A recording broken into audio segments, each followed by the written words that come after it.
Now I am taking up the topic Phylum Annelida. Annulus means little ring. The phylum Chordata got its name Annelida because the animal body is serially divided into small ring-like segments. Hence the name Phylum Annelida. These animals exhibit metameric segmentation. For the first time in the animal kingdom, we come across metameric segmentation. Already I have told you, metameric segmentation is present only in three phyla: Annelida, Arthropoda, and Chordata. Some animals are aquatic and others are terrestrial. They are found both in seawater and also in freshwater. Tripodoblastic animals, and the symmetry is bilateral. Then the body organization is at organ system level. A well-developed coelom is present between the body wall and gut, and it is schizoscoelom. So these are coelomate animals. The coelomic cavity is also well developed except in leeches. In leeches, the coelomic cavity is reduced due to the presence of botryoidal tissue. Then, mostly these are free living except for the animals like leeches, which are ectoparasites, and the leeches depend upon the blood of cattle. Then, the digestive system is complete with both mouth and anus, but it is a straight tube, and the digestive system is connected to the body wall by coelosepta. The coelosepta also divide the coelomic cavity into a number of compartments. The coelomic fluid present in the coelomic cavity acts as a hydraulic skeleton, helps in locomotion of the animal. Digestion is extracellular. Then, locomotory organs are present in the form of setae in earthworms, suckers in leeches, and parapodia in marine animals like nereis. In this way, different types of locomotory organs are present in this phylum. Then, in some animals, like earthworm, a clitellum is present throughout its life. In animals like leeches, clitellum appears only at the time of breeding season. In nereis-like animals, clitellum is completely absent. Then one important character of this phylum is presence of a closed type of blood vascular system except in leeches. In leeches, the blood vascular system is replaced by hemocoelomic system. In all other annelids, there is a closed type of blood vascular system, but a separate heart is absent. The dorsal blood vessel acts as a heart, and in the dorsal blood vessel, blood flows in posterior-anterior direction. In the ventral blood vessel, the blood flows in anterior-posterior direction, and this is opposite to that of vertebrates. In the vertebrates, in the dorsal blood vessel, blood flows in anterior-posterior direction, and in the ventral blood vessel, blood flow is in posterior-anterior direction. In this way, the blood vessel system of earthworms differ from those of vertebrates. Then the blood of annelids is mostly red in color because of the presence of the respiratory pigment hemoglobin. Again, it is different from that of vertebrates. In all the vertebrates, the respiratory pigment is confined to the RBC. But in annelids, the respiratory pigment is present in the plasma in a dissolved state. In annelids, we also come across other types of respiratory pigment like hemoerythrin and chloroquinonin. These are present in polychaetes. Then, a separate excretory system made of nephridia is present. The nephridia are coiled tubular structures and help in both excretion and osmoregulation. The nephridia are modified in different ways in different annelids.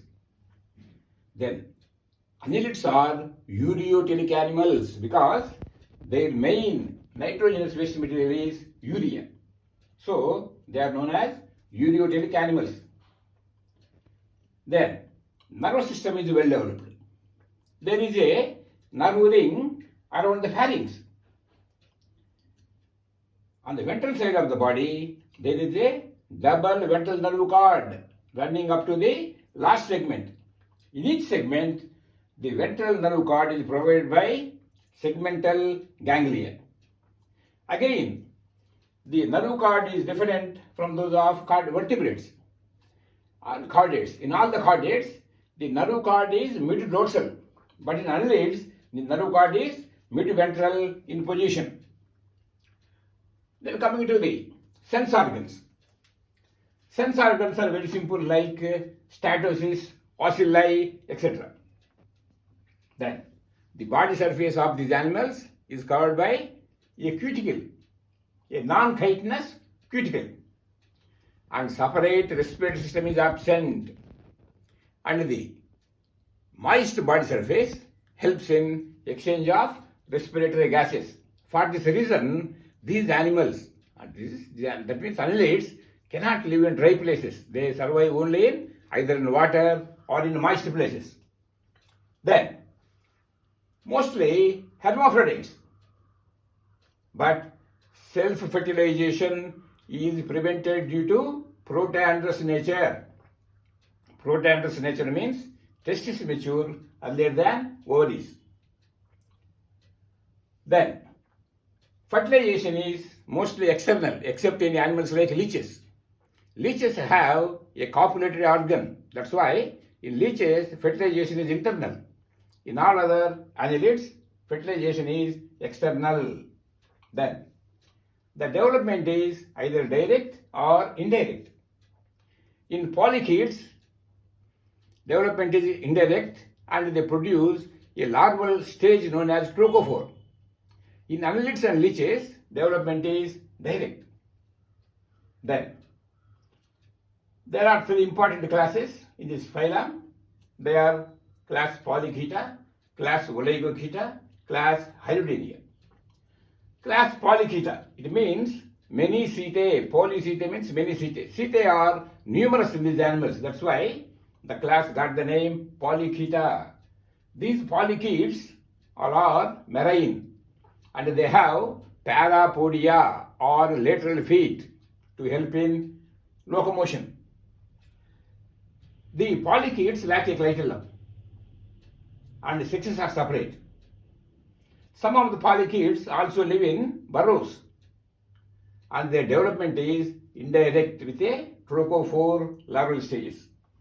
Examples for polychaetes: Aphrodite, known as sea mouse; Nevis, clamworm or sandworm; Eunice, pollaloworm; Chaetopterus, it is known as paddleworm and lives in U-shaped burrows.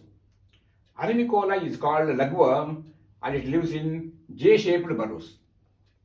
Coming to class Oligochaeta. Oligo means few. Because these animals have few setae, the class got the name Oligochaeta. It includes all earthworms. They have few setae and live in moist burrows. Earthworms are hermaphrodites and clitellum is a permanent feature in all the adult animals. Development is direct.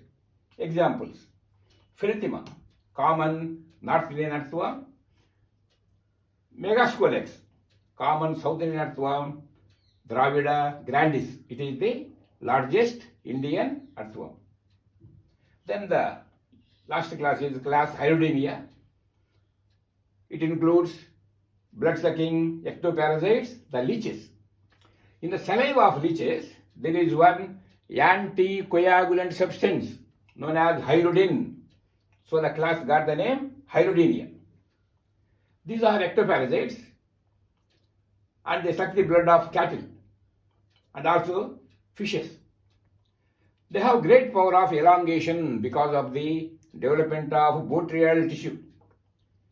In these animals, clitellum appears only during the breeding season. Hermaphrodites. but fertilization is internal because they have a copulatory organ. Development is direct. There is no larval stages. Examples.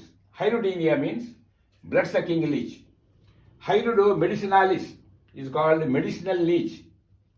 This medicinal leech is used to, in the olden days, to suck blood from the bodies of patients to treat some of the diseases.